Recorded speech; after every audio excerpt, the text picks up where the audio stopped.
حسین سے نسبت ہے، اس کی عزت، اس کی تقریب ہم پر لازم ہے کہ ہم اسے چومتے ہیں، وہ ہمارے حسین کی عزاداری کا استعارہ ہے۔ تو اب ڈفرنس ہو گیا نا اس کالے کپڑے میں اور ہمارے کالے کپڑوں میں، کیوں ہو گیا؟ کیونکہ وہ حسین سے وابستہ ہے، اس کی نسبت حسین سے ہے، تو جو چیز حسین سے وابستہ ہو جاتی ہے نا وہ بہت خاص ہو جاتی ہے، اس کی تقریب لازم ہوتی ہے، اس کی عزت لازم ہوتی ہے۔ تو اب آپ اپنے آپ کو کوئی عام انسان نہ سمجھیے، بلکہ آپ کی نسبت حسین سے ہے، آپ کوئی عام لوگ نہیں ہیں، آپ عزاداران حسین ہیں، آپ عزادار حسین ہیں، آپ شیعہ حیدر کرار ہیں، آپ فاطمہ زہرا کی گلی سے ہیں، کیونکہ آپ کی نسبت ان سے ہو گئی، کیونکہ ان سے جس چیز کی نسبت ہو جاتی ہے وہ چیز فنا نہیں ہوتی، چاہے اس چیز کا دور ہو یا دور نہ ہو۔ آپ دیکھیے کہ آپ یقیناً خوشبوئیں استعمال کرتی ہیں نا، آپ پرفیومز استعمال کرتی ہیں نا، کیسے بہترین پرفیومز استعمال کرتے ہیں ہم لوگ، اور کتنے ایکسپینسو پرفیوم استعمال کرتے ہیں ہم لوگ۔ کیوں استعمال کرتے ہیں؟ خوشبو کے لیے استعمال کرتے ہیں، لیکن وہ خوشبو جو گلاب کے ہار سے آ رہی ہوتی ہے، جو علم عباس کی زینت ہوتی ہے، جو تابوتوں کی زینت ہوتی ہے، اس کی نسبت ہی اور ہے، اس کی شان اور ہے، اس کا مرتبہ اور ہے۔ آپ دیکھیے کہ اسی وقت اسی عزا خانے کے اندر آپ کو جا بجا یہ بڑے بڑے روشن دان دکھائی دے رہے ہیں نا، فانوس دکھائی دے رہے ہیں، آپ کو بلب دکھائی دے رہے ہیں، کتنے روشن ہیں، کتنے بڑے بڑے ہیں، کیسا جگمگ گھر کر رہا ہے۔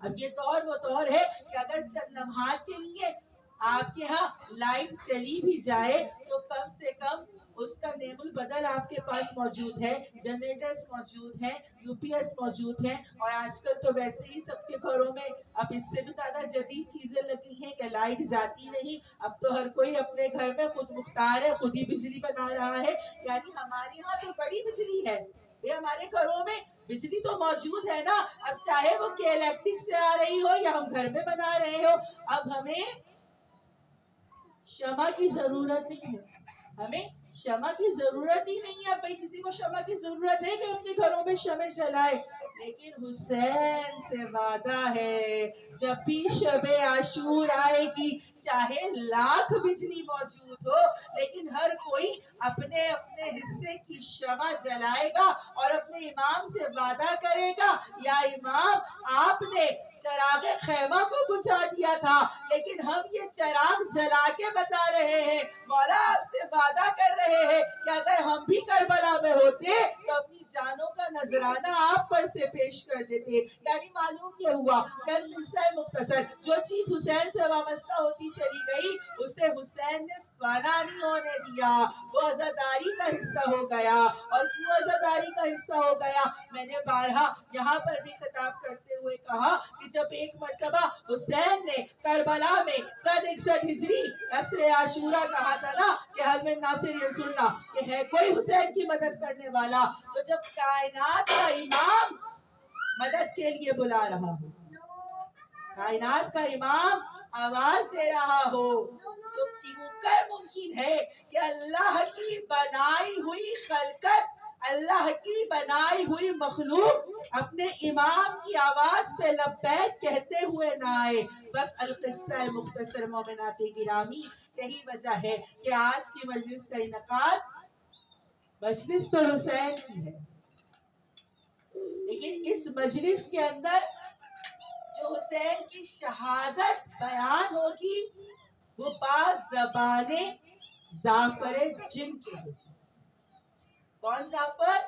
کہ پروردگار عالم ایک مرتبہ آپ سب کو کربلا معلی کی زیارت نصیب فرمائے، جو جا چکے انہوں نے دیکھا ہوگا، اور جو نہیں گئے وہ اپنے اپنے کارواں کے سالار سے یہ ضرور کہے کہ ہمیں مقام زعفر جن دکھاؤ، کہ جہاں پر زعفر آیا تھا امام حسین کی نصرت کے لیے۔ کون زعفر؟